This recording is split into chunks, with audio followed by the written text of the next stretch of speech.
to the What Even Is podcast, where we interview experts about different topics that makes us wonder, what even is that? Or what even is that like? I'm your host, Donna Trung. Let's get started. Today we're answering What Even Is Astrology Part 2, where we talk about the different houses and planets and what they mean in astrology with astrologer, psychic medium, reiki-certified, and returning guest, Jessica D'Angio. Going into the planets, can you explain what the different planets mean and what they do or Yep. what they signify? Yeah. Yep. So every planet stands for essentially a different archetype of energy. So we went through all the signs earlier, and uh, basically the way that I like to look at it is it's kind of like a three-part system, right? So when I'm breaking down a person's chart, the first thing I look at is a planet, right? So say, for example, the moon, okay?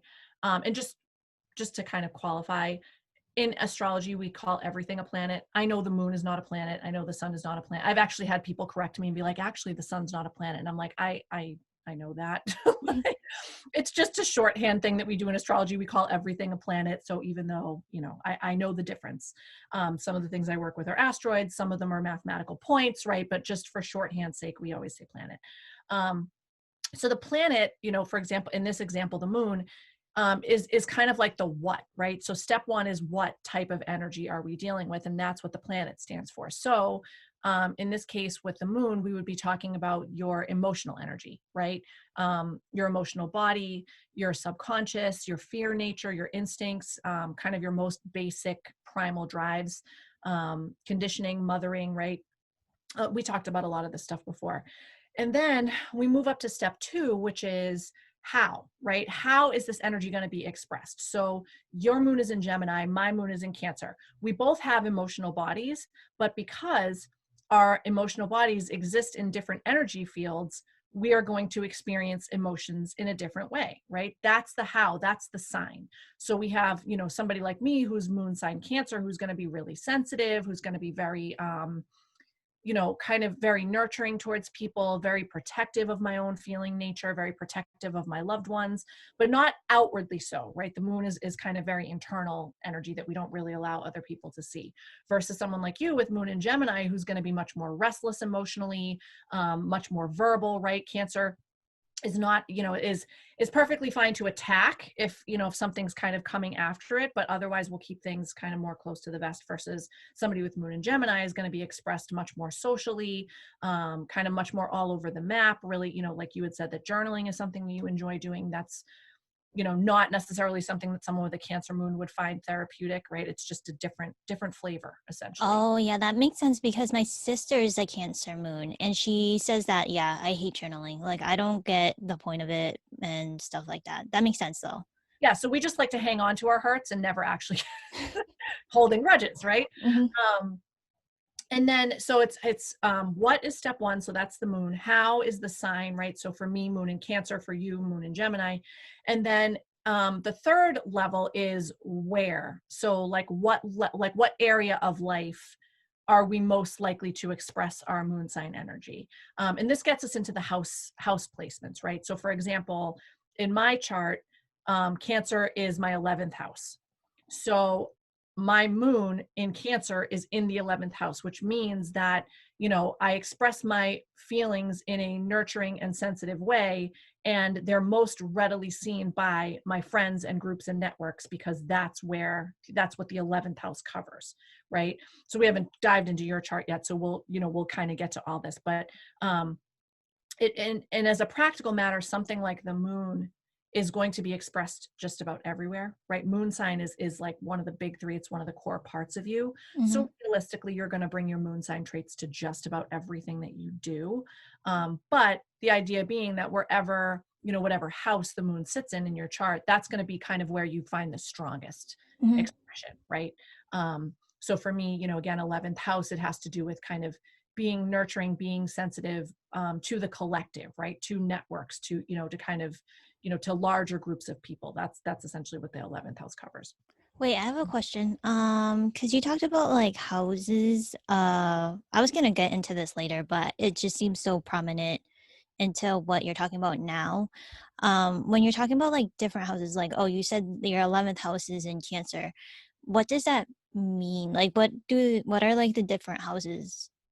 So, okay, this is all right. It's kind of hard to explain without having like a visual reference, but tell me if this makes sense, and otherwise we can like pull up a chart and I can show you. So the natural zodiac, right? All things being equal, it starts at Aries and ends at Pisces, right? We went over that. Mm-hmm. So Aries is house 1, Taurus is house 2, Gemini is house 3, all the way around till we get to house 12, which is Pisces. That's the the natural zodiac. That's the natural progression. Oh, wait, can I guess where you're going with this? So this is what I think. So like your house one is Aquarius. Am My I? one is actually Virgo. So whatever the rising sign is where your first house starts. So to give you an Oh. example, I have charted one person who actually had his rising degree 0 degrees of Aries. So the very first degree of the natural zodiac also happened to be his rising degree. So the rising speaks to it's literally the degree and sign that is rising on the eastern horizon at the moment that you're born. Okay, Oh. so it orients the chart, right? It orients the zodiac, right? So naturally, when you're looking at a chart, if you don't know a person's birth time, what happens is the the chart will naturally orient itself in alignment with the actual zodiac, and so it will put Aries at the 9 o'clock spot if you're looking at the chart head on, and then it will kind of go around from there. Once you have the birth time, though, because it's the earth makes a full rotation every single day, so every single day the eastern horizon, wherever you are, right, because it's different for everybody all over the world, is going to change and tick off all the way around the zodiac through one revolution. So that's why having the birth time is so essential, because I can see for the most part where all the planets were. That's not going to change too much in a given day. Mercury will move a couple of degrees, the moon will swing a few degrees here and there, but for the most part, everything's going to be where it was. But it's the orientation of the chart. It's like turning a dial, right? Mm. So for me, I was born, the sun was in Aquarius when I was born. The moon was in Cancer when I was born. Those things are always going to be true. Depending on what time of day I was born, though, those things could have been anywhere kind of around the chart. I was born at 6:14 at night. Virgo, this constellation Virgo, was rising on the eastern horizon at the time that I was born. And if you look at my chart, you can see that I was born after sunset, right? It was February, so the sun had set like, probably at like 5 o'clock, 5:30. I was born at 6:14. So my sun exists right under the horizon line when you look at the chart. And my sun is in the 6th house, right? So any other time of day that I was born would have kind of changed that orientation. So the natural zodiac, the first house is Aries. In my chart, my first house is Virgo, and Aries is actually my 8th house, right? Because it's just, they don't change. They all still exist in the exact same order. It's just a question of where does that 9 o'clock spot. Okay, so just to make sure I'm understanding. So because my rising sign is Cancer, my first house is Cancer. Yes. So then anyone's rising sign, like if you were, so then Cancer, and then my second house would be Leo, and then Yeah. Virgo. So yep. So we'd have to look. So I use what's called the Placidus system, which, and there's another system called the whole house system. The whole house system, what they do is they would say, yes, your first house is Cancer, your second house is Leo, your third house is Virgo, and so on around the wheel. With Placidus, it actually takes into account like where on earth you were born relative to the equator. And so it cuts the lines of the houses in unequal slices of pie. For example, somebody who was born in a country very, very close to the equator would have 12 relatively equal sectors around the chart, but they may straddle a sign, right? So like for me, Virgo is rising at 11 degrees of Virgo. So my first house is Virgo mostly, but the tail end of it, like the last third of it, is actually the first third of Libra. And then as you go all the way around the chart, every single one of my houses intercepted that way, right? So my first house is definitely Virgo. My rising sign is Virgo, but at some point as planets travel through Virgo, they're going to, they're going to leave Virgo and move into Libra, but they're still going to be in my first house until they cross over into like, I think I'm trying to remember. I think my second house starts somewhere around like 4 or 5 degrees of Libra. So like it's still in my first house until it gets to that point, and then it's in my second, and kind of all the way around. And that's really, really common. It's relatively rare for me to see a person. Like I said, I've charted thousands of people. I've charted only one person who had his rising at 0 degrees of Aries, and literally his chart mirrored the natural zodiac. It was weird because it was like the first house of Aries was his first house. The second house of Taurus was his second house. And it was like, this guy's kind of boring because it's that mix, right? Because it's like, okay, so, for example, in my chart, my sun is in Aquarius, right? So I have an Aquarius sun, but it's in the 6th house, which is in the natural zodiac, the house that's ruled by Virgo, right? So it gives that dynamicism because not only am I an Aquarius sun, but I express my Aquarius sun in the Virgo area of my life. And so there's like this extra layer, right? It's like having an ice cream with sprinkles on top of it. I always say that, like I'm an Aquarius ice cream with Virgo sprinkles, right? That's so for you, we'll see when we do your chart. You have Cancer sun, Cancer rising, but without seeing your chart, I don't know if your sun is in the 1st house or the 12th, right? Because your sun may be behind the line rising, or it could be below it, right? It's until I pull your chart, I can't actually tell. Oh wait, okay. So I kind of lost you. I'm not gonna lie. So I'm Okay. just gonna um try to reiterate whatever you said, and you can tell me if I'm wrong. So you're basically saying is that like, so I get like the different houses. Yeah, I don't You even want know. to pull up your chart? Would it be more helpful for you to see it? Um, It's kind of hard to talk. I mean, I know we're just talking, so like it's like hard in a vacuum without actually seeing stuff sometimes. well, no, because I get like it doesn't line up like directly under like the, you know what I'm saying? Like, Yeah.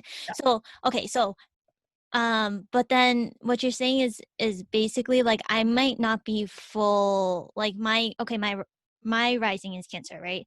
And it Mhm. might intersect into like my second house or something like that.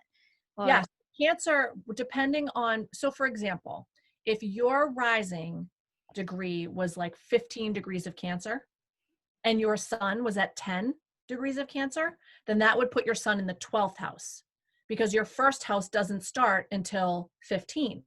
So only after 15 would your sun be in the 5th house. So if your sun was at 25, then your sun would be in the 1st house versus if it's behind the line, right? So it's really, where does that line fall? I'm not And then, gonna lie, this is a lot of geometry. yeah, it does. It does it gets us into a little bit of geometry. So Okay. basically, like my house, my first house could either be, it could be a Gemini, basically, right? Am I getting that?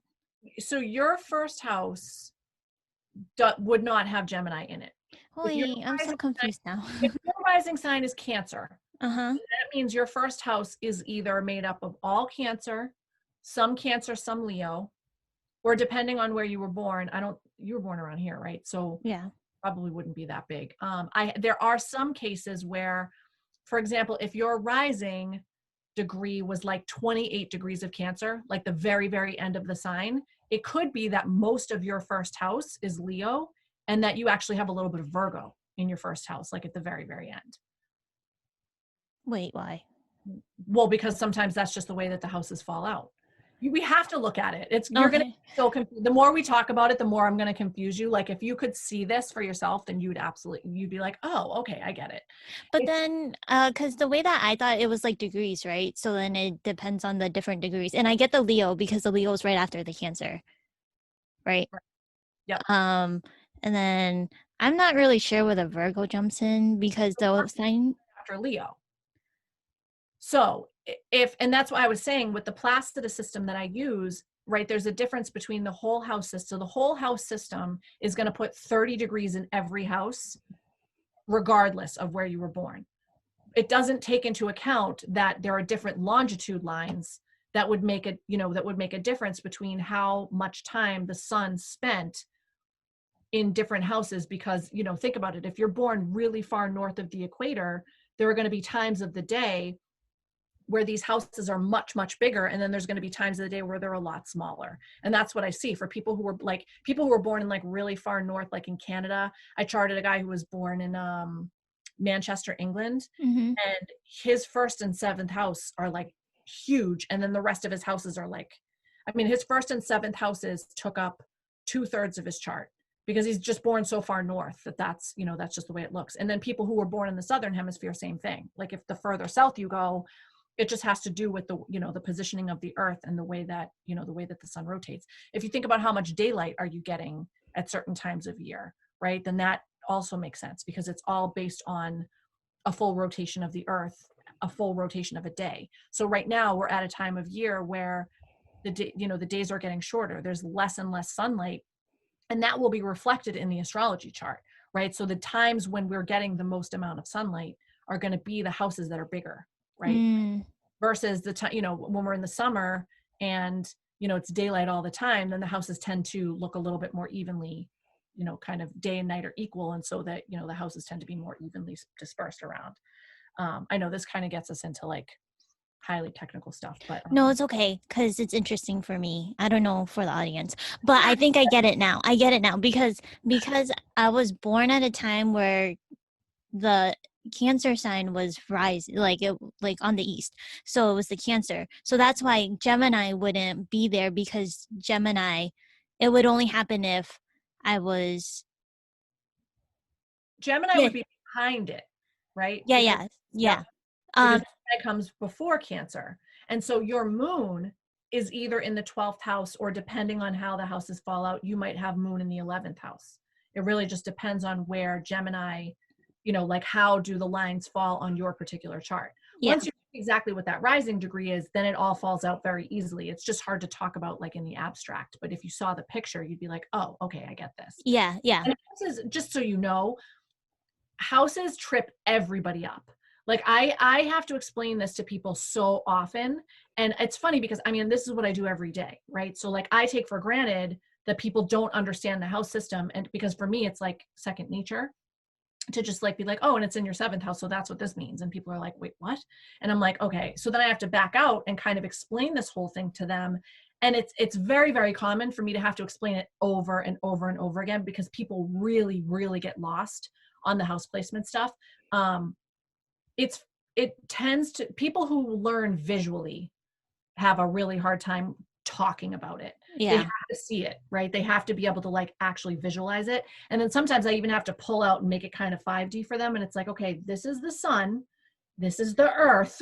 Like, this is how it spins. This is the horizon, right? Like, this is where, I mean, and because it's all about space time, right? It really is. And like people ask me all the time, like, does it really matter when I was born? And it's like, yeah, the time is huge. I discourage people from scheduling with me if they don't have a birth time. mhm, Um, because, and for no other reason than it's like, I can't give you your money's worth if you don't have a birth time. I can't see 75% of your chart if you don't know what time you were born. I can see where everything was, but it doesn't really mean anything if I can't see specifically what houses we're working with, because yeah, it's what ties the entire chart together, right? If you have somebody who has like a big, huge aspect pattern, like, their planets are making this crazy pattern in the middle of the chart, that's all well and good. But if I can't tell you how that pattern orients and like what you're supposed to be focusing on, like what area of your life, then, I just basically can't do my job. And it's ancient astrologers believed, and I believe, that the sign and degree that we're rising on the eastern horizon at the moment you were born is physically where your soul entered your body. mhm, Okay. So it's like, the idea being that, soul is made up of matter. Um, two pieces of matter can't occupy the same space at the same time. So, when a mother is pregnant with her child, her soul's already in there. The soul that becomes the soul of that child can't enter the mother's body. It enters the body of the new person at the moment that that person occupies its own space time for the first time. right, yeah, That is, why the birth time matters. And where that soul came through, is that rising degree. And that then, lays out, kind of the pattern for, for everything else. It's really, really important information to know for, for anybody. okay. So then, because I'm still trying to figure out this house thing, and I get like I probably need a visual, but I think I understand it. It's because like because my first house sign is because like Cancer is like a sliver. Oh, it might be like a sliver of my first house, right? Is that? Right. Yep. And then Yeah. you said that That's how much of the piece of pie does it take up? yeah, and then you said that sometimes it could like skip over signs sometimes because maybe It wouldn't Virgo. skip, right? It wouldn't skip. What would happen is, so like if the slice of Cancer that was in your first house was only a degree, Mm-hmm. and then the majority of your first house was Leo, it may even be that your first house encompasses the first couple of degrees of Virgo So then before. I'll have a sliver of Virgo also. Right. So you can have, right. So this is called an intercepted house. When you have a house that has two or more, so because I have seen it where people have, a little bit of, say, Cancer, a little bit of Virgo kind of bookending, but the vast majority of the house is the entire sign of Leo, Yeah, right? I got it. I With understand. the Cancer rising, but it's those, that's kind of hard because most of your first house, like the vast majority of it, could be Leo. And so what happens is when planets pass into and through your first house, there's almost this like immediate like this immediate change in flavor, right? Like the sun is like, oh yay, now the sun is in my first house and it's in Cancer for like 2 days, and then boom, it's like Leo, right? So like Yeah. it's the same area of life. It just means that you have different energies in there, and so you'll notice kind of a change in just in the way that things present themselves, basically. Yeah. So They'll then like the different houses mean like something different, or is it just Yeah, so each house stands for a different area of life. And we actually talked about this when we went through the signs in the first place, right? So Aries, Aries being the first sign is all about, the first time that the soul kind of recognizes that it has a body, right? oh, So it's about personality and appearance and self, and how how the person kind of views themselves in the world, and that's what Aries energy is all about. Now, so therefore, no matter what sign you have in the first house, it's going to speak to self, right? So a mm, person who has, someone like me who has Virgo rising, I view myself through the lens of Virgo energy, as opposed to somebody who has Aries rising, right? And similarly, um, Aries energy being the sign of self is very self-centered, right? So for me, Aries is my eighth house. So I have a tendency to be very self-centered about eighth house area of life.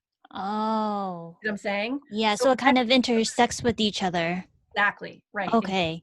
So the Got first it. house still means what Aries means, but that's not the energy that I bring to that house. I bring Virgo energy to my first house. I bring Aries energy to my eighth house, right? And Yeah. everybody has this. So that's why when people say things like, oh, I don't have any Gemini in my chart. And it's like, yeah, you do.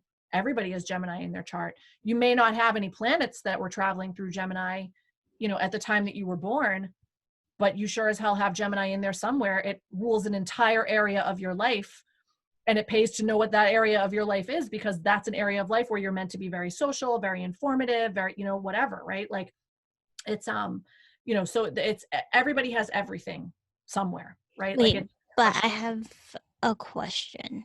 So say like okay.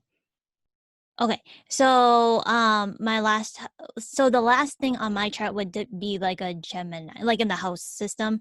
My last one would technically be Gemini, but it can literally be like a sliver of like my 12th house, right? Is that Yeah, I mean, it could go the other way too, right? So for example, you could have Cancer rising at 2 degrees, so mm, that most of your first house from 2 through 29 is Cancer, and your 12th house is mostly Gemini with a couple degrees of Cancer in it, right? Or it could be oriented differently, so that, if you have Cancer rising at, say, 28 degrees towards the very, very end of the sign, most of your 12th house would actually be Cancer, and Gemini might only be a little sliver of it. Most right? of your 11th house might be Gemini. Okay, yeah, yeah, that makes sense. Okay, got it. It can be, it's I mean, all of the signs are 30 degrees, right? They are equal, all of the signs. It's just that the houses are not all created equally. That's going to vary based on where on earth you were born, vis-a-vis the equator. And then that's going to determine, how much of one sign or more is going to be in each house. And it's different. It's literally different for every single person.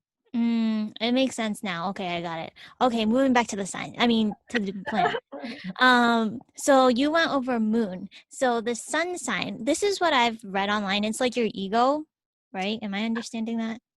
Yep. So, I mean, an ego is it's hard. It's a hard word in English because a lot of people don't have like the greatest association with the word ego.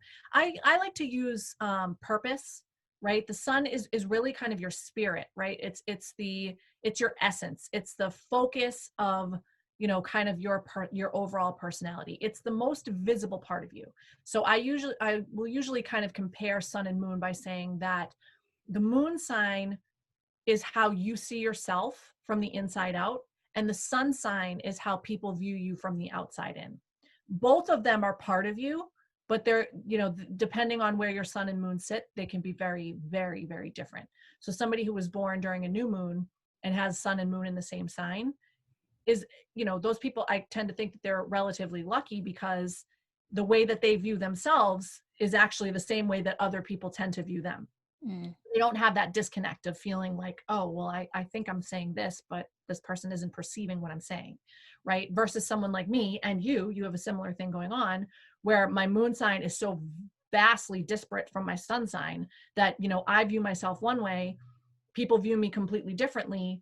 And so I've had many occasions, especially before I got into astrology, where I was just like, I felt very misunderstood, like I feel like I'm doing something in such a sensitive way and people think I'm not. And so it's like, where's that disconnect? Well, the disconnect is that Oh. energetically the two signs don't mesh well, and we don't have conscious awareness of that, right? Unless you have an astrology reading, at which point you make it conscious for yourself, like, okay, I view myself as a Cancer, other people view me as an Aquarius.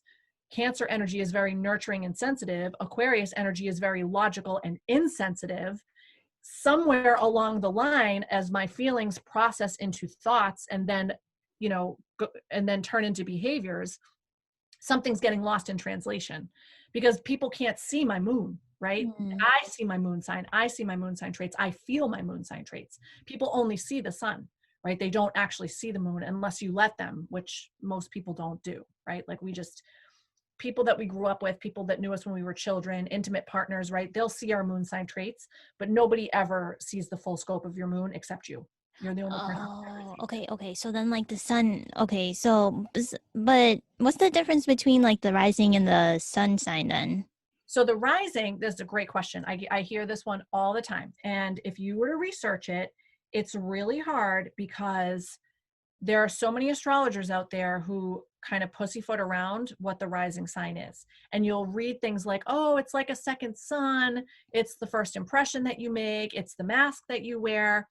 And like those things are all true, but they don't explain what it is. And I think that either these astrologers, know what it is and don't want to say, or they just don't get it, right? So it's what I explained to you before, that the rising is literally where your soul enters your body. So the analogy that I usually use for people is, if you're familiar with cognitive behavioral therapy at all, don't worry, it's going to become a huge psych lesson. But if you're familiar with it, basically, this is the type of therapy that people seek out when they have some sort of behavioral issue that's screwing up their life, right? They're drinking or drugging and they can't seem to stop, or they're entering into toxic relationships, right? There's something that they're doing that they just can't, it's just causing a whole lot of problems for them. And so the cognitive behavioral therapy model believes that feelings lead to thoughts and thoughts lead to actions. And they kind of exist on this circuit. And so these therapists are trained to try to break down that circuitry, to try to identify where in that circuitry is the disconnect happening that is ultimately resulting in a person behaving in a way that is not conducive to their life, right? People spend hours and thousands of dollars on this therapy when astrology can break this down for you in literally 15 minutes, because feelings is the moon, thoughts, ego, right? The story we tell ourselves about our feelings, that's the sun. And then the rising sign speaks to how we ultimately behave. Okay, so whatever disconnects you have between sun, moon, rising will automatically flag for you where in that circuitry your energy is breaking down. So moon is how you see yourself on the inside. Sun is how other people perceive you. The rising sign, being the physical location where the soul enters the body, is the physical manifestation of our energy here on Earth.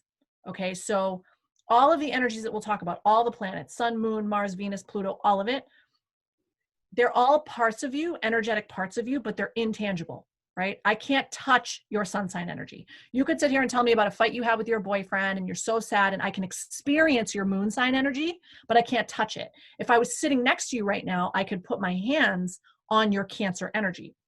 For lack of a better word, what the rising sign is it's the meat suit that all of the other energies are stuffed into, that then, you know, kind of animates, and it's our avatar, right? It's basically what allows us to kind of move through life and express energy. So to the extent that other astrologers will kind of say it's a second sun, yeah, like that's kind of true, but it's so much more than that, right? Because if you think about it, all of the other energies that exist inside of you, Moon, Sun, Mars, Venus, they would find no way to express themselves if you didn't have a physical shell through which to express them, to speak, to touch, to look, to hear, right? Similarly, any energy that you take in from your surroundings, from other people, from, you know, from whatever, has to pass through the filter of the rising before it reaches whatever energetic destination it's going to inside of you, right? So the rising sign literally colors everything that we do. It's really, really hard for people to conceptualize when you're just kind of reading descriptions of it, because a lot of people, like I said, there's just these asinine, like, just like, if I were to say to you, like, oh, okay, yeah, it's the first impression that you make. I mean, yes, in as much as it's the first and technically only thing that you really see about another person is their rising sign, it is the first impression that you make. However, when I say to somebody like, oh, this is the first impression, the assumption is that after 5 minutes of knowing you, your rising sign is just going to fall away and like it's never going to be relevant again. And that's not at all the case, right? Like the rising sign is literally present all the time. Like you will never engage with another human being and not be experiencing their rising sign energy. It's not physically possible. Okay, so my understanding, I don't know if I'm correct. So I'm throwing a lot at you right now. no, it's very interesting because I thought it was like the first impression where it's like, oh, I present myself as a Cancer. And that's what I thought it was. It's like, oh, meet someone for the first time and I'll present myself. Like people will tell like I'm a Cancer. But so this is what I'm understanding. It's basically kind of like a filter almost, like, so it's like processing information, like you're telling me something and then I'll process, like it's kind of processing it as like a Cancer initially, but then when it like sinks in a little bit more, like however I feel about it, it's like my Gemini comes out, and whatever I think about it, it's like my Cancer kind of. Yep. Yeah. Oh, just for the audience, I'm a Cancer rising, Cancer sun, and Gemini moon. I don't know if we went over that before, but yeah. So and that's how it works. Like if you had Mars in Aries, I have no idea where your Mars is, right? But if you had Mars in Aries and I said something to you that pissed you off, right? You would have a very explosive nature, right? People with Mars in Aries are very hot-tempered people. But before it reached that Mars in Aries, you would process it through the filter of your Cancer rising, right? So there'd be kind of a combination thing that goes on, right? So that's why I say that the rising can never be discounted, because it literally colors every other type of energy that you ever express. So like Cancer is really passive aggressive. Aries is not passive aggressive at all. It's aggressive aggressive, right? But you, as somebody with an Aries Mars, assuming, you know, I don't know if you actually have one, but just as for an example, you might be way less reactive than the average person with an Aries Mars, because it does, you know, because you get just as pissed as anybody else who has an Aries Mars, but that Cancer rising stops it, right? Like you want to like come at me, but the Cancer rising is like, nope, avoid confrontation. Just back away, right? Versus somebody who had Leo rising and was all fire, and it was like the second that person's Aries Mars gets triggered, that person's going to lose it, right? You might not, right? That's the difference is, you know, the energy is going to hit the same way, but it's not necessarily going to be expressed the same way, right? So it's feelings lead to thoughts, thoughts lead to actions. It is the rising sign really speaks to how we ultimately behave after we felt it, after we've processed how we feel, what we think about how we feel. What do we do? Right? That's going to be right. So like for me, I'll tell Virgo has like the reputation of being the neat freak of the zodiac. When I get pissed off, I clean. Mm. I compulsively will just go and organize something, right? Because I'm just, and that's literally how my anger manifests, right? That's kind of I funny. It's like, oh, I want this house clean, so I'm gonna piss you off, so then you'll clean it. I mean, but it's so right. And so like, I won't, and I don't even think about it, right? I don't say to myself like, oh my God, my kid just pissed me off, so let me go clean. Like I will all of a sudden realize that I'm picking up Legos that don't really need to be picked up because my kids are still playing with them. And I have to stop myself and be like, why am I doing this? Because I do it without, it's habit, right? It's just the way that my energy field manifests here in the physical, that when somebody triggers my Mars, I immediately move into this like compulsive, like, let me go do dishes, right? It's crazy when you think about it, but like it makes complete sense when you have somebody like me who's Virgo rising, and I have a ton of stuff in my 6th house. So I have a ton of Virgo energy. So like, when I'm triggered and I need to physically behave, I behave like a Virgo, right? So I start to organize, or I start to, I write, or I do, whatever, like all the things that Virgos are kind of known for doing. And you would, do the same thing, right? Like you with Cancer rising, you Cry. kind of cry, right? Sensitivity, but also caretaking, right? Like you guys are Cancer rising people are, I meet a lot of people with Cancer rising who are nurses, right? And they like, or, they're in some like the healthcare field or something like that, because it's not just about like having the conversation and talking to people about self-care. It is actually like the physical act of caring for somebody else, right? However that looks for you, because it can be, it can look different depending, right? If you had kids, then, if somebody pissed you off, like your immediate reaction might be to go fuss over your kids, right? Just because, right? Mm-hmm. Versus, if you don't have kids, then it might be to fuss over a pet or to water a plant or like, whatever, right? Whatever it is, like your go-to would be like, okay, what can I take care of right now? Right. Right. Yeah. What's a project that I need to what needs to be taken care of right now? Right. Because it's just, that's the way the energy spills over into the physical as it comes through, the rising sign. The rising sign also speaks to your ruling planet. So every one of the signs has a planet that rules the sign. Some of them have two, because as we continue to discover more planets, different planets were kind of assigned. So for example, Saturn, he rules Capricorn, and he's the ancient ruler of Aquarius.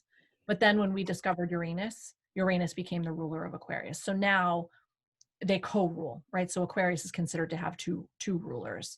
And so whatever sign is rising, the planet or planets that rule that sign are your ruling planet. So it's the planet that takes on the most significance in your chart, right? So knowing if and when that planet retrogrades is a huge deal, right? Because it means that you're in line for a karmic lesson.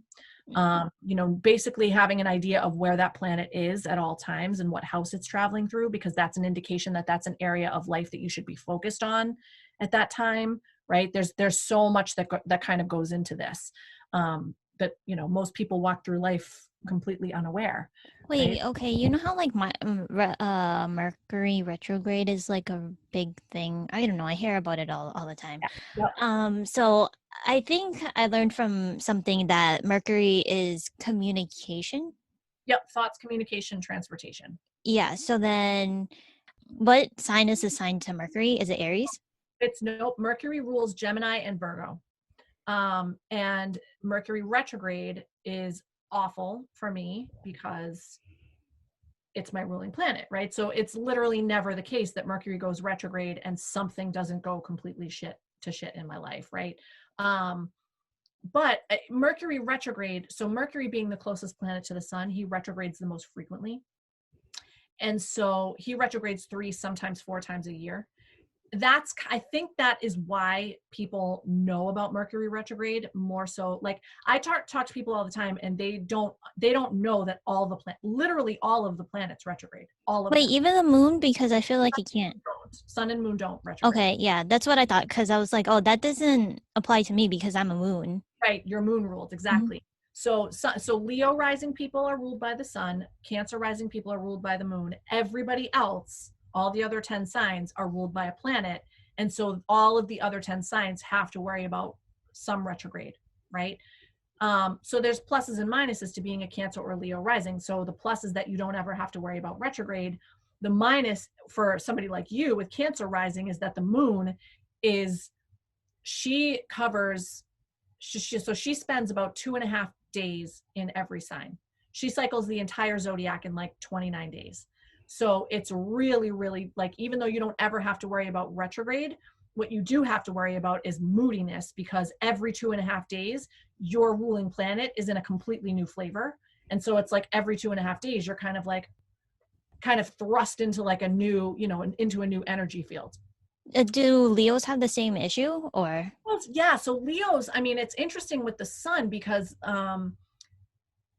the sun is kind of an interest, like it's just a unique case, because theoretically Leos have the same issue because the sun ticks off 1 degree a day of the zodiac, but we know that the sun isn't actually moving, right? It appears that that's happening because of our vantage point from Earth, right? But we are actually the ones that are moving.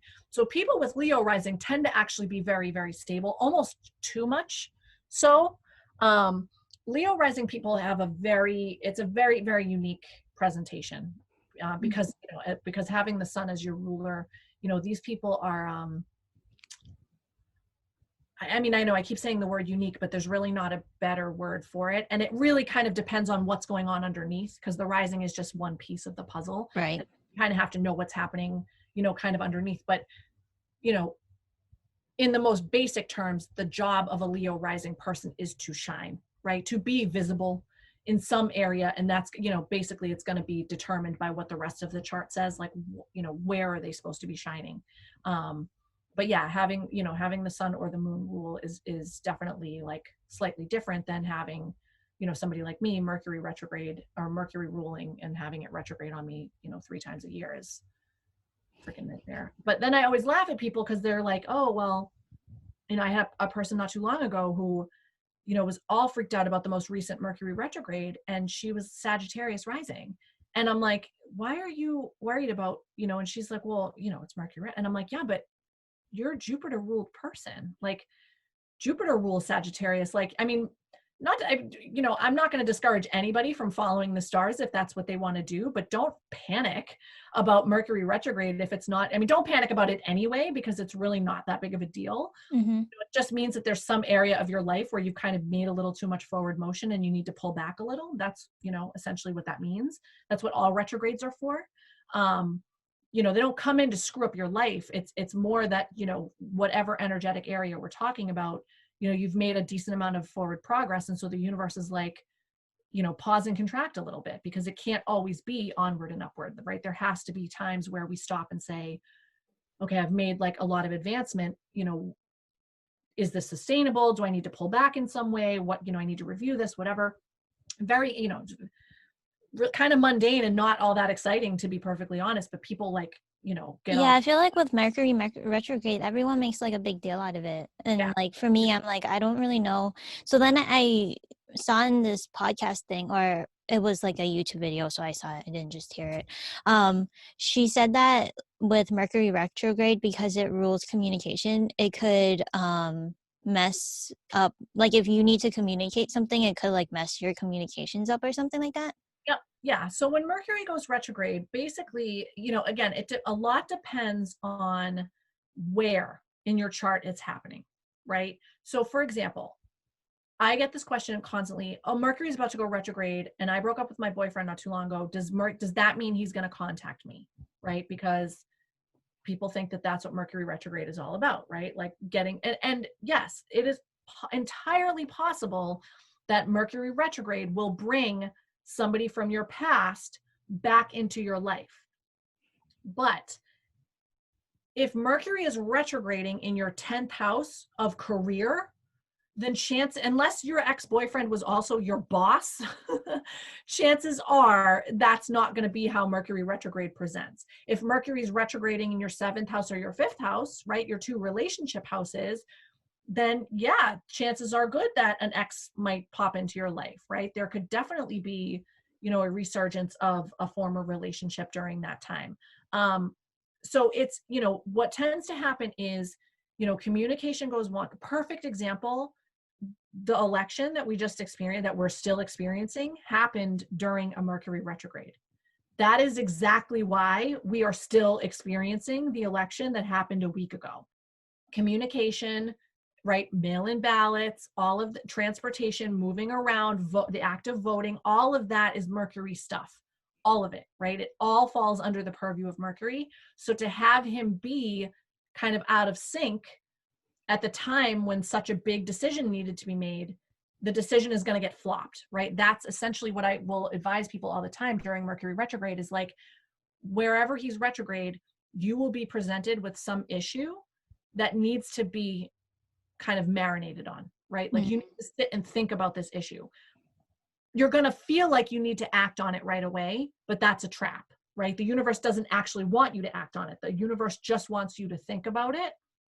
And then once Mercury moves direct again and kind of clears the shadow and gets out of, the degree range where he retrograded in the first place, that's when you evaluate and say, okay, now I can take action.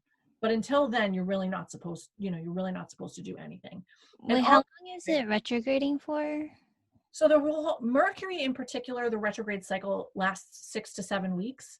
Oh, that's a long time. Well, right. But see, the thing is that out of those, say it's 7 weeks, it's about 42 days. Only 1/3 of that is he moving backwards, right? 2/3 of the retrograde cycle, he's actually moving forward. And so people don't pay attention to the two-part, right? So in this particular retrograde that we just experienced, we're still experiencing, we're still in the cycle, even though he turned direct a week ago, right? We're still in Mercury retrograde right now. He's just not backwards anymore. So the degree range was 25 degrees of Libra to 11 degrees of Scorpio. So he entered that degree range. He moved forward, right, from 25 to 11. He stopped at 11. He backed up from 11 back to 25. And then last Tuesday on election day, he spun direct again and started moving forward. So today, so since last Tuesday, he moved from 25 Libra to today, he gets to 0 degrees of Scorpio. He enters Scorpio again, but it won't be until, I want to say the 19th, so next week, where he clears that 11 degree mark and actually moves on and is in fresh energy. So so the degree range is really the most important thing. While he's in this degree range, he's going to go forward, backward, forward.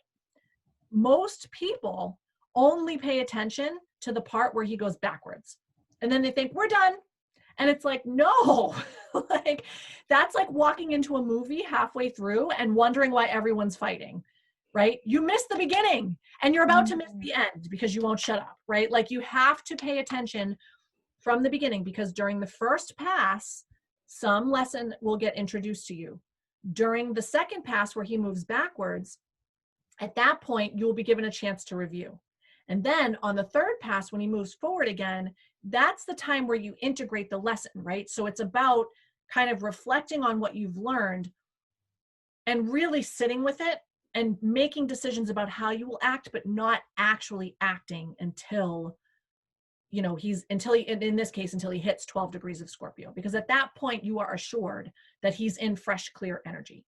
Up until then, anything can happen, right? Like, we're seeing this. We're literally seeing this on the world stage right now. Like, people are calling this election for Biden, and I'm like, until November 19th, I don't want to hear it, because until then, anything could happen. And it's literally communication, right? Like, we could at any time now find out that an entire state's ballots were completely, screwed up. Like, that's exactly the type of trickery that Mercury retrograde is known for. And a lot of times it does, the trickery or the things that got screwed up during the retrograde don't come out until the shadow, until this part that we're in right now, where he's moving forward again. this is the part that gets everybody tripped up all the time, because they think it's done.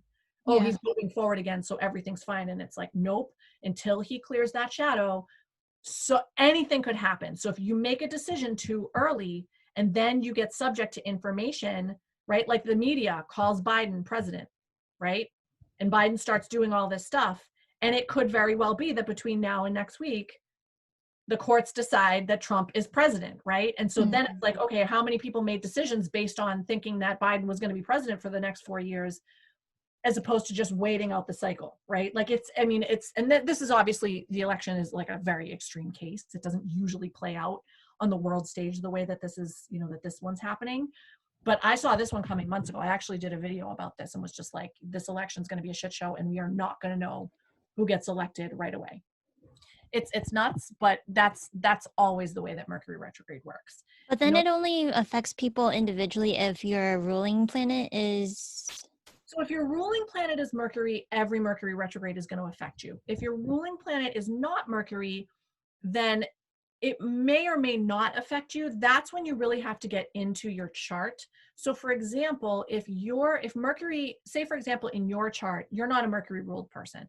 So we would look to the 25 degree Libra to 11 degree Scorpio range in your chart. If you don't have anything there, you probably don't have to worry about it. If you have anything, so, you could have Saturn, right? You could have Saturn at 26 degrees of Libra. This Mercury retrograde would be going back and forth over your Saturn 3 times. So yeah, there's a lesson here for you.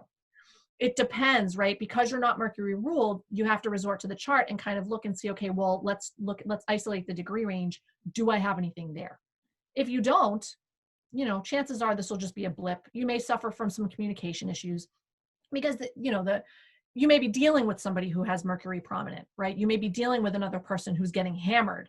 And even though it's not affecting you, it's kind of vicariously affecting you because you're dealing with somebody who's being affected by it, right? Mm-hmm.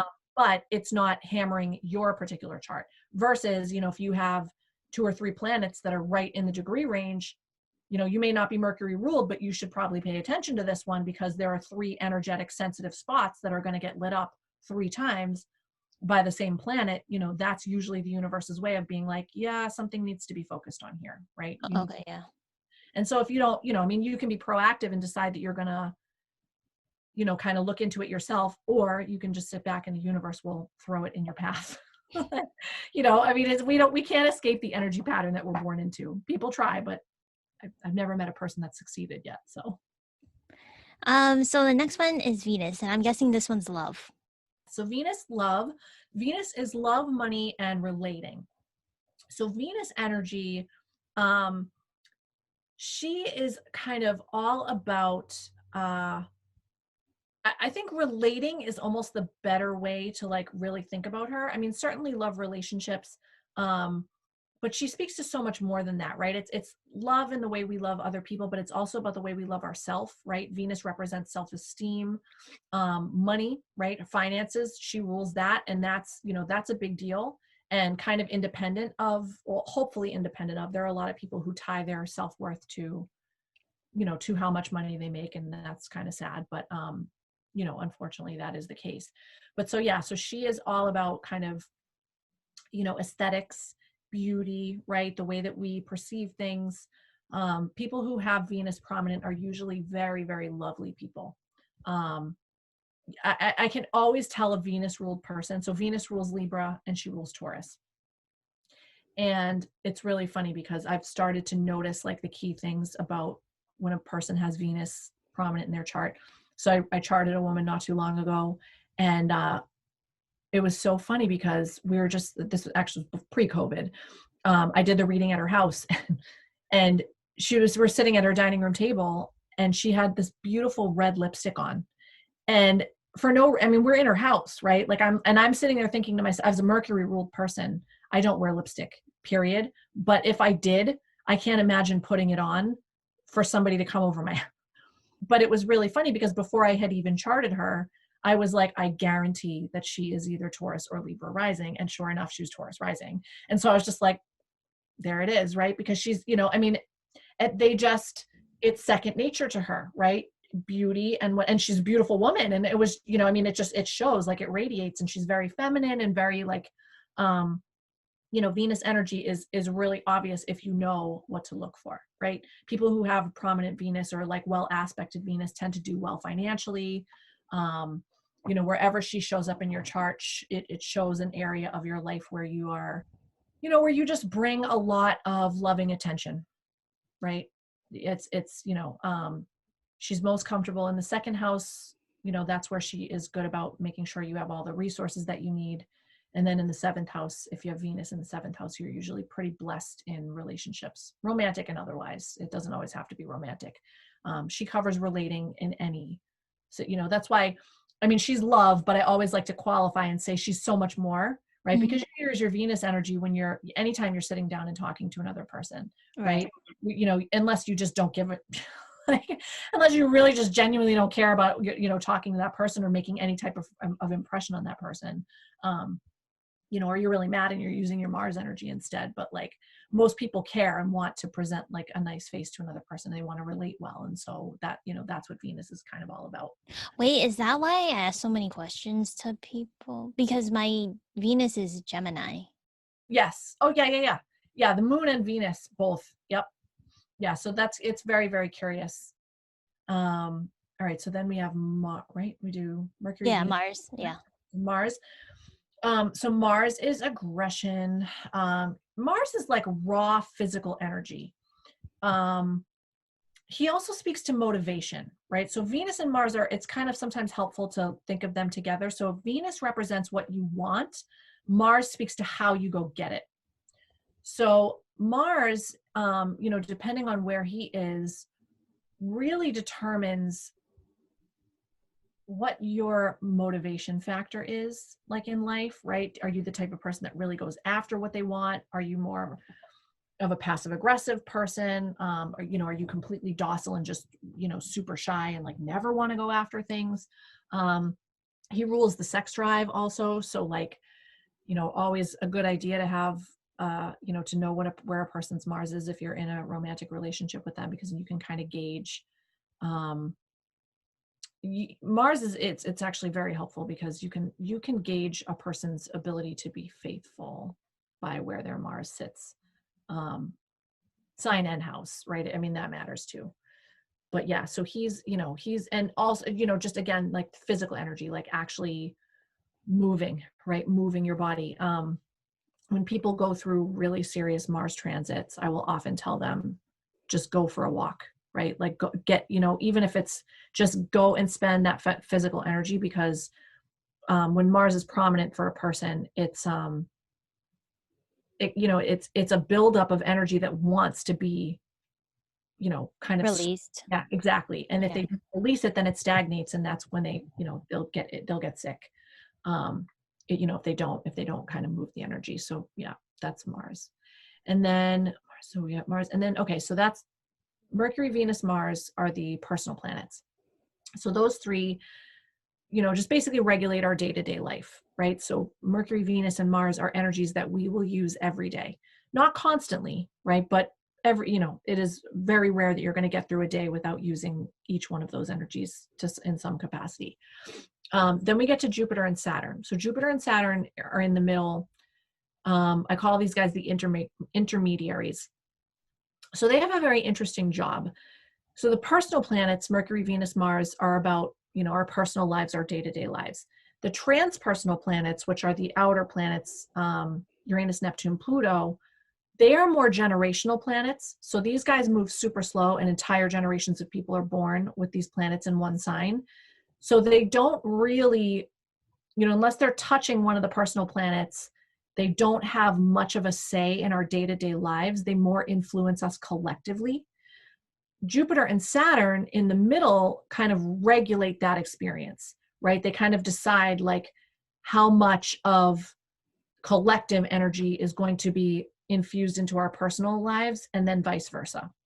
And they do it, Jupiter and Saturn, in completely opposite ways. So Jupiter is the principle of expansion, and Saturn is the principle of contraction. Jupiter will feed you until your stomach explodes, and Saturn will starve you to death, right? Both of them end up killing you. They just do it in completely opposite ways. So it's always interesting to me to see how Jupiter and Saturn play out in a person's chart. You can always tell a person who has Jupiter prominent because that's a person who's going to tend towards hedonism, right? Somebody who just absolutely cannot regulate themselves, who just wants more, more, more, more, more, and cannot, doesn't know how to put the brakes on, versus a person who has too much Saturn.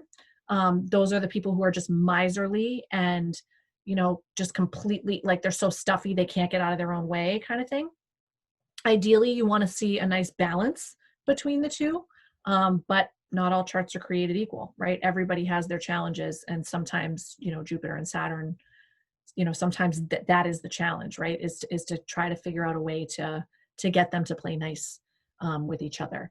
So, Jupiter is luck. He is optimism, right? He is, like I said, he's the principle of expansion. So we tend to really love Jupiter and hate Saturn, right? Jupiter is like, everybody loves a Jupiter transit. Everybody loves, his energy, and everybody kind of cringes when they're going through some sort of Saturn transit. But the thing is that, I really fiercely resist dichotomy, right? I believe that there's duality in all things, especially in astrology. And so, you can have a Jupiter transit where you get everything you wanted and then some. And 2 or 3 years down the line, after the transit is long gone, all of that stuff that Jupiter gifted you gets taken away very unceremoniously because you didn't work for it, right? It was just gifted to you. And so if you're not, towing the line, the universe will just be like, tough, right? Tough shit. Like, we gifted you this and you didn't take care of it. Versus Saturn, who he makes you work so hard for things. However, if and when he gifts something to you, it's permanent, right? A Saturn gift is like every bit as good, and some would argue better than a Jupiter gift, because you worked your ass off to get it, and you know that it's not just going to be taken away from you willy-nilly. Like, you really have to screw up to get a Saturn gift taken away, because the universe knows that you busted your ass to kind of get it. So it's definitely a very, very important placement. Saturn is kind of karma. He's rules, he's limitations, he's all these things that we don't have positive associations with, but he's very necessary, right? Humans love the idea of like onward and upward and constant expansion, but that's not realistic, right? The stock market is a perfect example of this, right? You buy a stock and you see it go up, up, up, up, up, up, and never pull back. You better sell that stock, because at some point something's going to happen that's going to make that stock completely deflate, right? That's a Jupiter expansion. There's no reason for it, and there's no solid foundation, right? You want to see a stock that steadily rises over time by kind of like going up and then pulling back and then going up and pulling back, because those pullbacks, that contraction, that Saturn principle is what builds a foundation. But people don't like that, right? It's the combined effect of both that really makes for a good, even-keeled experience. But when you're kind of in it, people really like the expansion factor of Jupiter, but they really don't like having things taken away from them.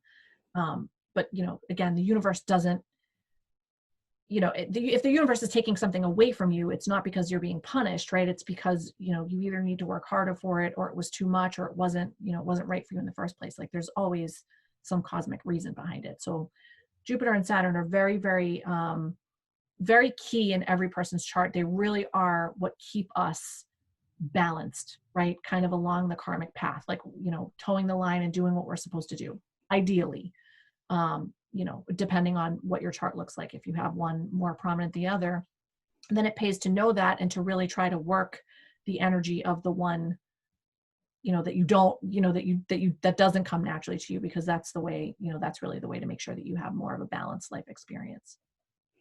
So when you say like Jupiter prominent or Saturn prominent, are you saying like the different signs that have that ruling planet? Like, say if you have a lot of, I don't know what Jupiter rules. So there's lots of ways you could have, for example, Jupiter prominent, right? If Jupiter rules Sagittarius, so if you had Sag rising, you would be more of a Jupiter ruled person.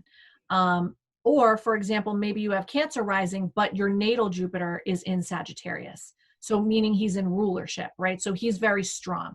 You could have Jupiter conjunct your sun. You could be born on the day that Jupiter and the sun were in the same general location in the sky. That would make you a very, a Jupiter prominent person, because now Jupiter is infusing itself into your very essence, right? So everything that you do is going to be colored with this Jupiter energy. Same idea for Saturn, right? You could have Capricorn rising. You could have, Saturn in Capricorn natally. You could have Saturn conjunct your sun, Saturn conjunct your moon, right? There's lots of different ways that either one of these guys could kind of be featured.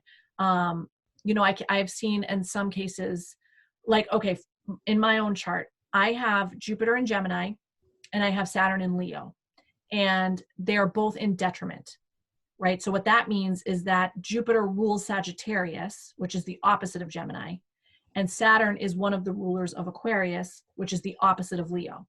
So Saturn would be super strong if he was in Aquarius, but he's as weak as he can be because he's in Leo. He's 180 degrees away from where he rules.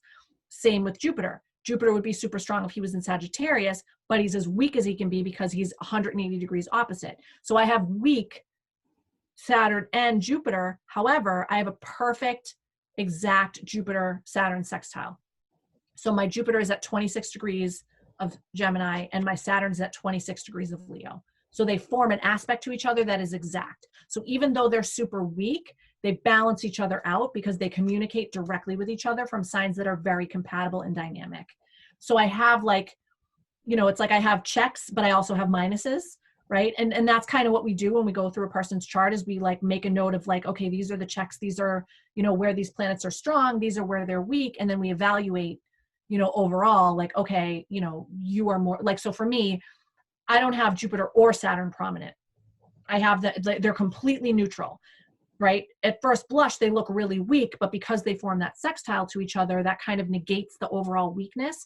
It doesn't negate it enough to make them strong. It just brings me to kind of a flat position, which is perfectly fine because I don't want either one of those guys going off the rails. I'm perfectly happy having them being so it means that I'm good in terms of, I don't constrain myself too much, but I also don't go too far. Right? Mm-hmm. I'm usually pretty good at kind of balancing out my experience and saying, okay, I've had enough, or I deserve more and I'm going to take it. Right? But whereas people who have one or the other kind of they don't necessarily know how to regulate that, or it doesn't come naturally to them. They have to it's a learned behavior to be what, I need to pass on this, or what, I need to be better about going out and getting what I want because I deserve these things. Right? Okay. So then we get out to the outer planets. So we have Uranus. Okay, so Uranus is, again, now we're talking about the transpersonal kind of generational planets. Uranus takes, I think it's 84 years to get around the zodiac. So most people live, if they live long enough to have an entire Uranus cycle, great. If, they're not living for a second one. Uranus is the modern ruler of Aquarius. So he is all about liberation, revolution, rebellion. His job is basically enlightenment, right? Sounds really great. In practice, kind of sucks, because what ends up happening with Uranian energy is when he hits your chart, he kind of causes almost like midlife crisis moments for people. The way that he manifests always kind of takes the same tone, right?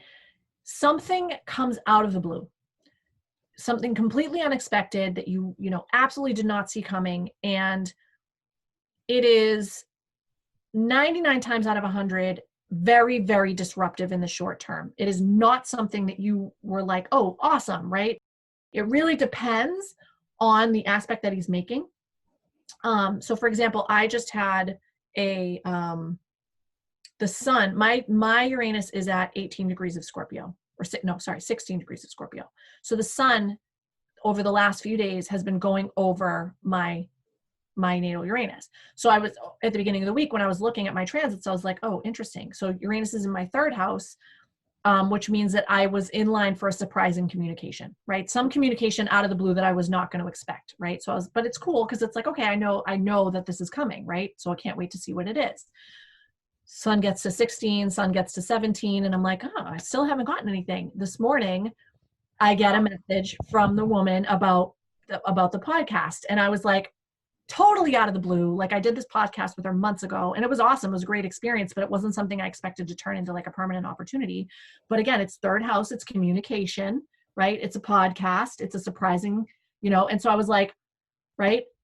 So presumably the last couple of days while the sun was actually moving over that position, she was talking to her team about bringing me on. And it wasn't until today that they actually extended the invitation to me, but it was all going on kind of behind the scenes. It just wasn't made, it didn't make itself into my conscious awareness until today. Right. Yeah. So that's we like that, right? Like those are nice Uranian transits where it's something good. If he's making a hard aspect, like a square or an opposition, then chances are that the, whatever surprise you get is not going to be as well received. It's going to be more of like, oh God, like this isn't. But the thing is that, again, the name of his game is enlightenment, right? It is liberation from a stagnant situation, is revolution, and worst case scenario, it's rebellion. That's when he's really kind of just like, all right, look, you are not moving and I need you to move. So now we're going to just completely flip the table on you, right? Like that's, he always, all the planets, they all seek our highest and greatest good. They just have different mechanisms for achieving it. And some of those mechanisms feel really nice and some of them feel really shitty. And so Uranian energy tends to be one of those ones that feels kind of shitty in the short term. But when you experience one of his transits, it sucks while you're going through it usually, but you can always kind of look back and be like, you know what? I'm a different person than I was before that happened, right? You can kind of divide your life into a before and an after, right? Like that was really hard for me when I first was going through it, but now look where I am, right? You always are going to advance your position, right? And that's his goal. It's just that humans really like to sit where they are and don't fix it if it's not broken. So that's Uranus. Neptune, sleepy Neptune. So Neptune rules Pisces. Neptune is, he's tough to explain. He rules like transcendence. And basically the way that Neptune energy works is he puts like a fog around everything that he touches. And so his transits can be, they're very, very hard to nail down, right? It's really, really hard when somebody's going through a Neptune transit. It's really hard for me. I always have to engage with that person about like what's going on in their life, because it's so hard to pinpoint how he's going to show up. He is kind of like disillusionment and in his worst, I have met a lot of people who are going through Neptune transits who struggle with, all manner of escapist behaviors. Because what he does is he dissolves the veil between this world and the next. That's his job in Pisces, like we talked about before. Pisces is the last sign in the zodiac. It's the spot where the soul goes, to basically die, or the soul doesn't die, the body dies, and then the soul transcends. In order for that to happen, Neptune has to dissolve the veil. The problem is that Neptune dissolves everything he touches. So, at a certain point in your life, at the very tail end, Neptune's doing his job, and that's great. For the rest of your life, as Neptune is kind of just moving back and forth around your chart, he's having that kind of deleterious effect on things. And it's like, it can be really, really hard for people who are going through it. People kind of engage in all kinds of escapist behaviors. And people who have strong Neptune tend to be very dreamy, very artistic, very creative people. But they also, they don't exist here, right? Like they find the real world to be very, very harsh. And so they almost, I've met people with prominent Neptune who sleep a ton, right? Like my mom, actually, she had Neptune and Jupiter conjunct her rising. Like right on her ascendant. She had a Neptune-Jupiter conjunction, and she was an amazing artist. She was also a hardcore addict her entire life, right? Her entire life, she engaged in escapist behavior and like never was able to kick it. And the woman hibernated like a bear. Like I could never understand until I got into astrology and did her chart. I was like, why do you, like, she could sleep 16 hours a day. And I would always be like, I just don't understand like how, but it's a really common presentation. He rules sleep, he rules dreams, he rules nightmares. He rules drugs, he rules alcohol. Mm-hmm. he tends to put the rose-colored glasses on people. And ultimately what he teaches you is to reinforce your own boundaries, because he tears them down, right? Like that's essentially what he does. He tears down all of your boundaries so that you can kind of be like, oh my God, right? Like I keep letting this in. It's me. I keep doing this. Like, how can I fix this? So that's essentially what Neptune does. He's not super fun. Definitely not one of my favorites to deal with.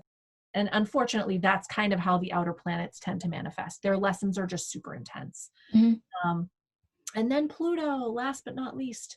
Now, there's all this controversy over what is Pluto? Is he a dwarf planet? Is he a this? Is he a that? And astrologers kind of laugh at it because it's like, you don't discount Pluto. Like, you just don't. It really does not matter what NASA thinks of his status, because he is a force, an absolute force to be reckoned with. And it is never not the case that a Pluto transit does not fuck your shit up. Pluto is death. But most of the time we're talking metaphorical death, although it is sometimes the case that when Pluto transit, it causes actual death. I've seen it. Most of the time it is metaphorical death, right? It is and again, people tend to experience Pluto transits as very intense and unpleasant, and they are. But a lot of that is because of our own perception of death as final, right? Death is not final, right? Death is just a transition. It's a transformation from one state to another. Yeah, I think of it as like rebirth almost. Exactly. It's the life cycle, right? You can't have rebirth without a death. And so it really depends on where in your brain do you get hung up, right? If you think of death as kind of the be all end all, then yeah, you're going to experience Pluto transits as very hard. If you if you understand that death is just kind of a doorway into a new life, then don't get me wrong, it's not going to magically transform a Pluto transit into a pleasant experience, because it's not going to be a pleasant experience, but you can kind of be somewhat optimistic that you are going to come out on the other side, at least, with a clean slate to kind of build something bigger and better, right? That is really what Pluto does, is he comes in and he knocks everything down. He is not like, he doesn't discriminate. Anything that is dead and no longer serving you, Pluto is going to remove very unceremoniously. All three of the transpersonal planets, they, luckily we usually kind of experience their energy sparingly. You're not gonna, like, if you look at the number of days over the course of the average lifetime that you're experiencing a Pluto transit, it's not gonna even come close to the number of days that you experienced Mars transits or Venus transits, right? But it's a quantity over quality, right, kind of issue. Right. Because, Yeah. quality wise, Pluto transits are going to do a lot more to upgrade you than a Mars transit is going to, right? Like, it's going to be you're going to be a vastly different person on the other side of a Pluto transit versus, Mars transit may shake you up for a couple weeks or even a couple months, depending on what's happening, but it's not going to be like this fundamental, like, oh my God, right? Like, I'm a completely different person on the other side of it. Right. Yeah. So is that everything? Is that all? Yeah. We went through Sun, Moon, Rising. So, I mean, and those are all the major planets, right? There's other things that I work with too. I work with a lot of the asteroid goddesses. A lot of astrologers don't work with them. I do. One of the major reasons that I do is because in traditional astrology, the vast majority of the planets are considered to be masculine. We only have the moon and Venus. That's it, right? Those are the only two feminine archetypes in all of traditional astrology. I think that's bullshit. And so I like to add some of the asteroid goddesses in there just to kind of round it out a little bit, right? So these are Juno, Ceres, Vesta, and I'm missing one. There's four. What am I missing? Ceres, Vesta, Juno, and there's another one that's totally escaping me right now. We also have points, right? So there are a lot of mathematically calculated points that are very significant in the chart. Like, so for example, the rising is a point, right? There's nothing actually on it. Usually, sometimes there can be, right? But it's not always. Sometimes there's a planet that's actually rising at the same time that you're born. And so you can have a planet rising in addition to whatever sign you have rising. But most of the time that's not the case, and that's just a point. We also have the nodes of the moon, right? Those are points that are very, very spiritually significant points in every person's chart. The nodes are basically place markers. So they show us where the eclipse patterns are going to fall out at any given time. So if an eclipse were to happen every day, they would happen on or very close to the nodes. But they, obviously eclipses only happen when the sun and moon are passing through the signs that, that the nodes are in. So again, just points, nothing usually on them, but it can also be the case that you have a planet on your nodes too. That happens too. What else? I'm trying to think if there's any other. Oh, so the rising, the ascendant, and also there's 4 angles to the chart. So the ascendant is rising, that's one angle. Then you have the Imam Quayle, which is the 4th house cusp. That means bottom of the sky. Also, they also call it the nadir. The descendant, right? So the 7th house cusp, again, another point, not a planet, and then the midheaven, right? So basically, we're cutting the pie into 4, into 4 slices and 4 different sectors that each represent kind of categories of the overall life. So like self, emotional body, other, and then who am I, like out in the world. So those points are super important.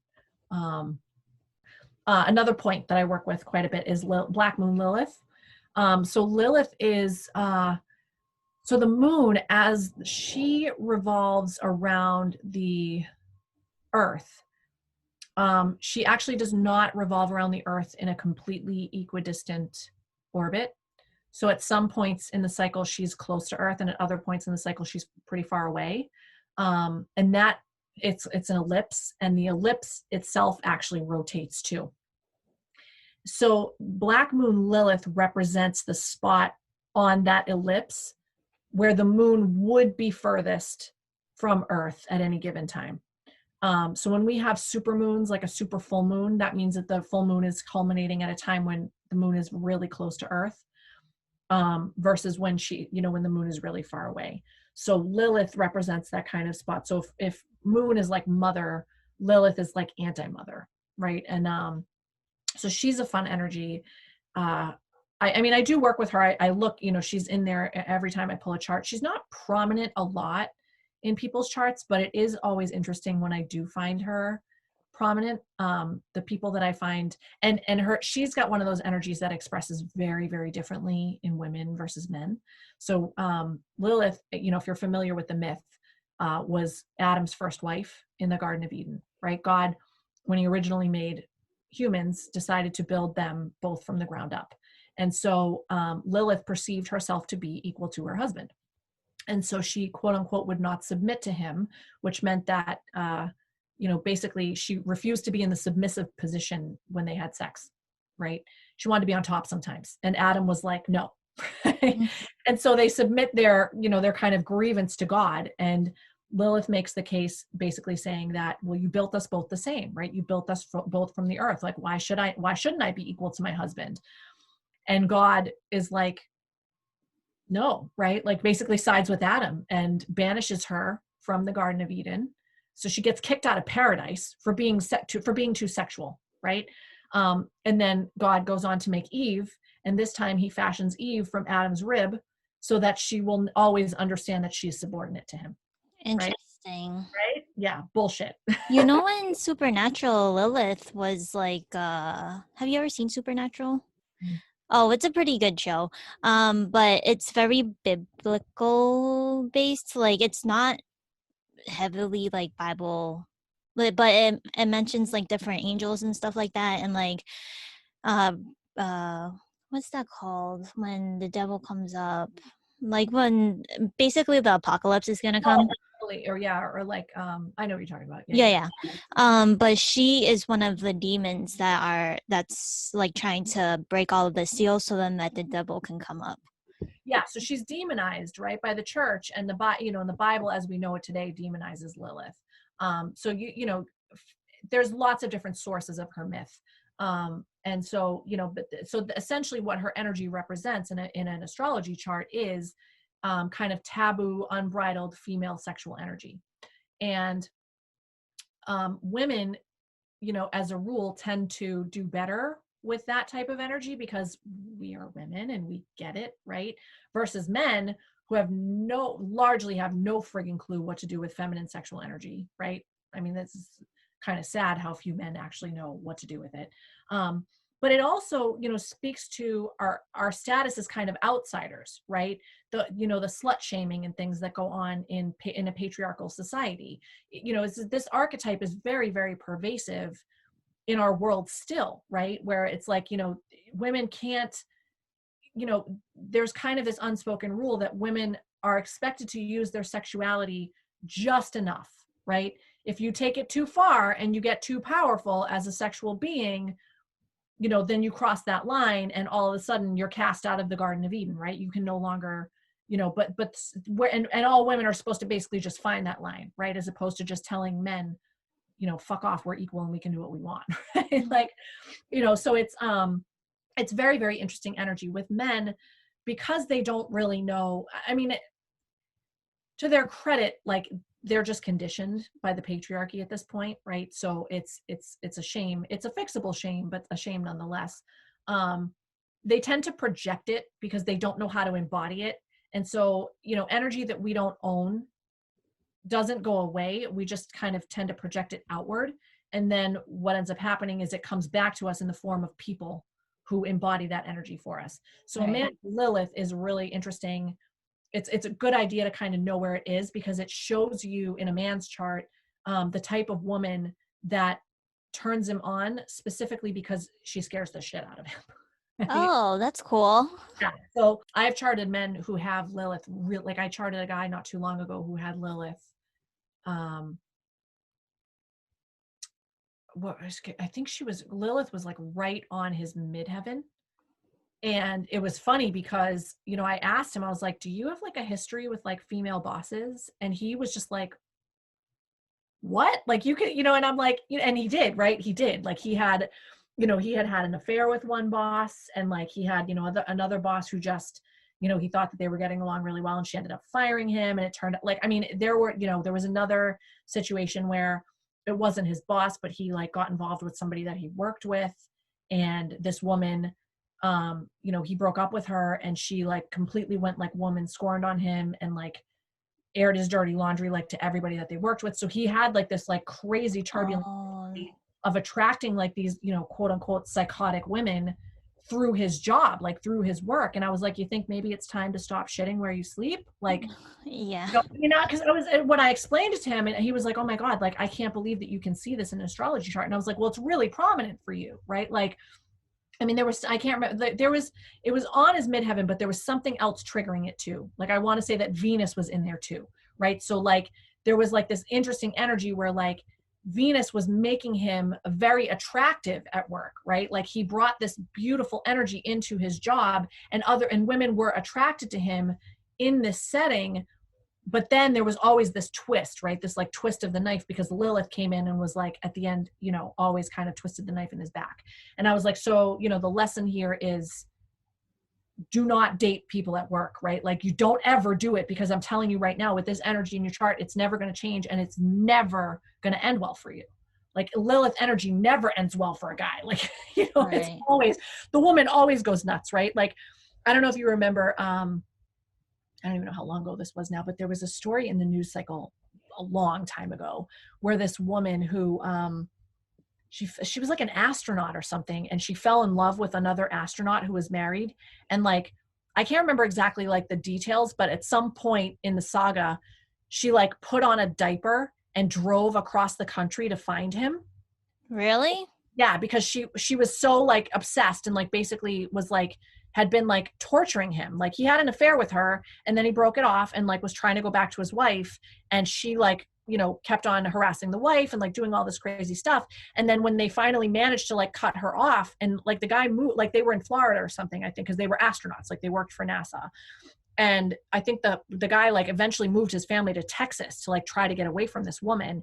And she literally one day decided like she went like all, fatal attraction on him and like put a fucking diaper on and drove from Florida to Texas. And she put the diaper on so that she didn't have to stop. That's right? wild. Right. And at the time, like, I don't remember, this is a while ago, but like, I remember somebody wrote in an astrology article about how this woman had Lilith kind of coming up over her ascendant.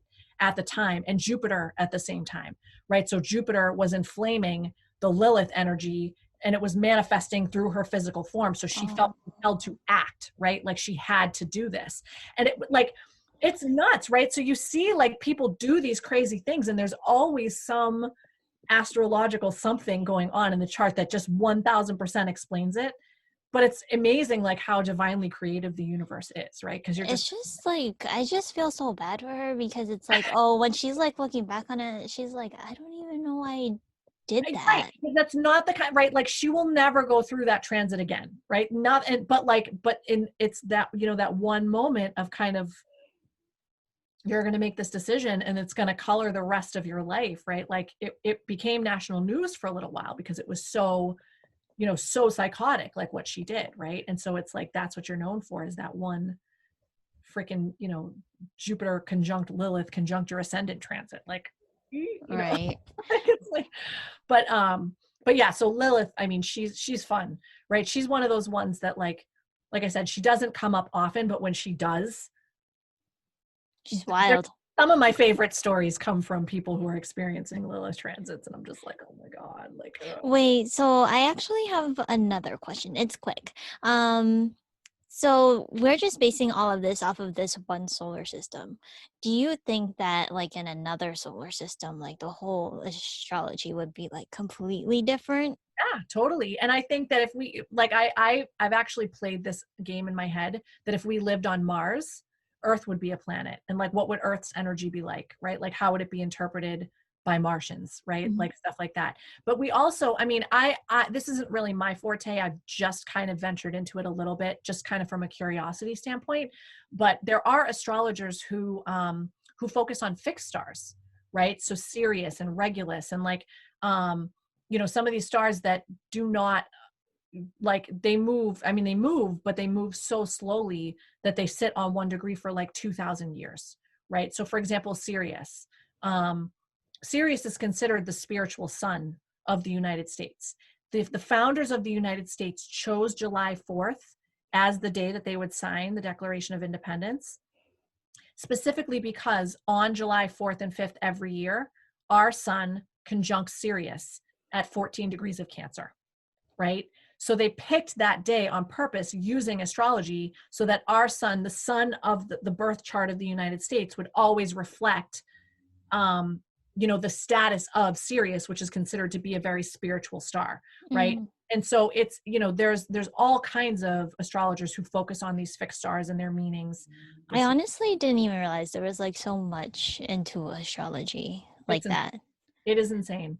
And that's why I love, I mean, people get, you know, I love when I meet a skeptic. I love when I meet people who are just like, astrology is such bullshit. It's just like, why? Because you read the Cosmo horoscope every week and it doesn't, Say you know, anything, right. really. And like, because as if you could like when you really dive into astrology and you see how complex it is, you start to understand very quickly how absurd it is to think that you could write a single horoscope that applies to all Taurus people, to all Aquarius people, right? Like it's just, you know, I mean, I don't even like when I read, I have a couple of astrologers I follow, one in particular who writes horoscopes. And she's really good. And the reason that she's good is because she tells you specifically, don't read for your sun sign. You should be reading for your rising sign. Because like for me, my sun is at 29 degrees of Aquarius, but my sun is in the 6th house. So whatever's happening in Capricorn doesn't matter to me because it's not aspecting my sun, right? Like nothing in Capricorn is going to touch my sun. What matters in Capricorn is that Capricorn is my 5th house, right? So like if I pay attention to sun sign astrology, I'm not looking at Capricorn the way that it's meant to be looked at, right? I'm Mhm. looking at it based on, you know, a planet that's in a fixed position versus the rising. Like you really should always read. I mean, for you, you're lucky because Cancer and sun and rising. So you know, you actually would have a better experience with horoscopes than most people would. But somebody like me, right? Like I don't, my sun and my rising are completely different signs that have almost nothing in common. So like, it's much more important for me to read horoscopes from the Virgo perspective and to Mm. really pay attention to where things are transiting in my particular chart.